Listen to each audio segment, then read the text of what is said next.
Parliament ఎన్నికల ప్రచారంలో భాగంగా జనగాం మండలంలో విస్తృత ప్రచారం నిర్వహించారు MLA Palla Rajeshwar Reddy. Bhuvanagiri BRS MP అభ్యర్థి క్యామ మల్లేష్ను భారీ మెజారిటీతో గెలిపించాలని అభ్యర్థించారు. గత అసెంబ్లీ ఎన్నికలలో కాంగ్రెస్ పార్టీ అలవిగాని హామీలిచ్చి గెలిచిన తర్వాత అమలు చేయకుండా ప్రజలను మోసం చేస్తుందన్నారు. ప్రచారంలో భాగంగా పెంబర్తి గ్రామంలో కాంగ్రెస్ పార్టీ కార్యాలయం ముందు కూర్చున్న ఆ పార్టీ నాయకులను సైతం ఓట్లు అభ్యర్థించారు.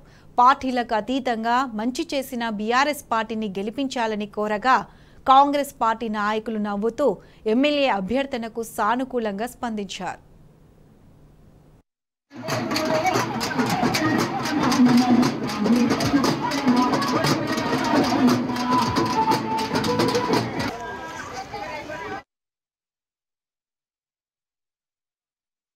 రూరల్లో ఉండే అనేక గ్రామాలను కూడా మేము పర్యటిస్తా ఉన్నాం.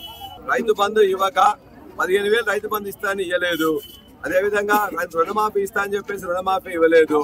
అదేవిధంగా వడ్లకు 500 రూపాయలు ఇస్తానని ఇవ్వలేదు. 24 గంటల కరెంటు బంద్ అయింది. చెరువులు ఎండబెట్టిండు. పైన ఇప్పుడు ఇవాళ మార్కెట్ లో కూడా కొనే పరిస్థితి లేదు. కాబట్టి ఖచ్చితంగా రైతాంగం మొత్తం కూడా ఆగ్రహంతో ఉన్నాయి.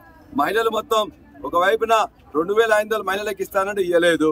అదేవిధంగా 2,000 నుంచి 4,000 పింఛన్ వేస్తానని పెంచకపోగా ఒక నెల కట్ చేసిండు. అదేవిధంగా బంగారం పెడతానని ఉన్న చెక్కులు కూడా మొత్తం కళ్యాణ లక్ష్మి బౌన్స్ చేస్తున్నాడు.